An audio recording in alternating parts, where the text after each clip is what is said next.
Menopausal സിംറ്റംസിൽ, അതായത് ആർത്തവവിരാമശേഷം വരുന്ന പ്രധാനപ്പെട്ട ഒരു ലക്ഷണമാണ് ഹോട്ട് ഫ്ലഷസ്. ഹോട്ട് ഫ്ലഷസ് എന്ന് പറഞ്ഞാൽ പെട്ടെന്ന് നമുക്ക് ശരീരത്തിൽ ചൂട് കൂടുതലായി തോന്നുക. അതായത് ഒരു തീയിൻ്റെ ജ്വാലയിൽ, തീയിൽ പെട്ടതുപോലെ എന്നാണ് പേഷ്യൻസ് ഒക്കെ സാധാരണ പറയുന്നത്. മുകൾ ഭാഗത്തായിട്ട് പെട്ടെന്ന് ഒരു ചൂട് കയറുന്നത് പോലെ തോന്നിയിട്ട് പെട്ടെന്ന് വേർക്കുക ചെയ്യുക. ദിവസത്തിന്റെ ഏത് സമയത്ത് വേണമെങ്കിലും അത് സംഭവിക്കാം. ഇങ്ങനെ സംഭവിച്ചു കഴിയുമ്പോൾ സ്ത്രീകൾക്ക് പെട്ടെന്ന് ഏകാഗ്രത കുറയുക, ആത്മവിശ്വാസം കുറയുക, രാത്രിയൊക്കെയാണ് ഇങ്ങനെ സംഭവിക്കുന്നതെങ്കിൽ ഉറക്കക്കുറവ് വരിക, ഇങ്ങനെയുള്ള കാര്യങ്ങൾ, പിന്നെ ജോലിയിൽ ശ്രദ്ധിക്കാതിരിക്കുക, അങ്ങനെയുള്ള പ്രശ്നങ്ങളൊക്കെ വരാം. അതുകൊണ്ട് തന്നെ ഹോട്ട് ഫ്ലഷസ് എന്ന് പറയുന്നത് ആർത്തവവിരാമത്തിന്റെ ഒരു പ്രധാനപ്പെട്ട ഒരു ലക്ഷണമാണ്.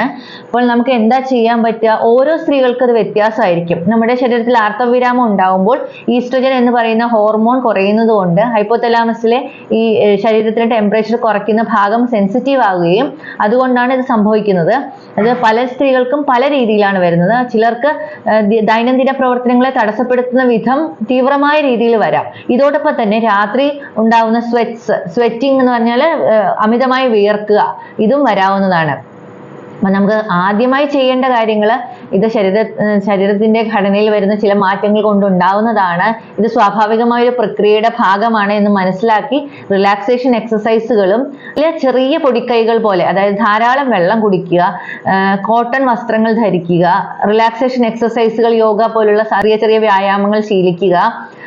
കൂടാതെ തണുപ്പുള്ള അന്തരീക്ഷം നിലനിർത്തുക, രാത്രി കിടക്കുന്നതിന് മുമ്പ് ധാരാളം വെള്ളം കുടിക്കുക, റൂമിലെ ഫാന് ഉപയോഗിക്കുക തുടങ്ങിയ കാര്യങ്ങൾ ചെയ്യുക. പെറ്റ്സ് ഉണ്ടെങ്കിൽ റൂമിനകത്ത് അനുവദിക്കാതിരിക്കുക തുടങ്ങിയ കാര്യങ്ങളൊക്കെ നോക്കാവുന്നതാണ്. ഇതുകൊണ്ടൊന്നും വ്യത്യാസം വരുന്നില്ലെങ്കിൽ ഹോർമോൺ റീപ്ലേസ്മെന്റ് തെറാപ്പിയിലേക്ക് പോകുന്നതിന് മുമ്പ് സോയ അടങ്ങിയ ഉൽപ്പന്നങ്ങൾ, ചിലതരം മറ്റ് മരുന്നുകളും ഇതിനുവേണ്ടി ഉപയോഗിക്കാവുന്നതാണ്. ഇതുകൊണ്ടും ഫലവത്തായില്ലെങ്കിൽ, അതായത് ദൈനംദിന പ്രവർത്തനങ്ങളെ തടസ്സപ്പെടുത്തുകയും സ്ത്രീയുടെ ആത്മവിശ്വാസത്തെ കാര്യമായി ബാധിക്കുകയും ചെയ്യുകയാണെങ്കിൽ ഹോർമോൺ റീപ്ലേസ്മെന്റ്, അതായത് ഈസ്ട്രജൻ കുറയുന്നത് കൊണ്ടാണല്ലോ ഇതെല്ലാം ഉണ്ടാകുന്നത്. അപ്പോൾ ഈസ്ട്രജൻ നമ്മൾ റീപ്ലേസ്മെന്റ് കൊടുക്കേണ്ടി വരും. അതിന് ഡോക്ടറെ സമീപിച്ച് ചിലതരം ടെസ്റ്റുകളൊക്കെ ചെയ്ത ശേഷമാണ് സാധാരണയായിട്ട് ഹോർമോൺ റീപ്ലേസ്മെന്റ് തെറാപ്പി സ്റ്റാർട്ട് ചെയ്യുന്നത്. എല്ലാ സ്ത്രീകൾക്കും ഹോട്ട് ഫ്ലഷസ് ഉണ്ടായിക്കൊള്ളണം എന്നും ഇല്ല. എല്ലാവർക്കും ഉണ്ടാകുന്ന തീവ്രതയിലും വ്യത്യാസം വരാം.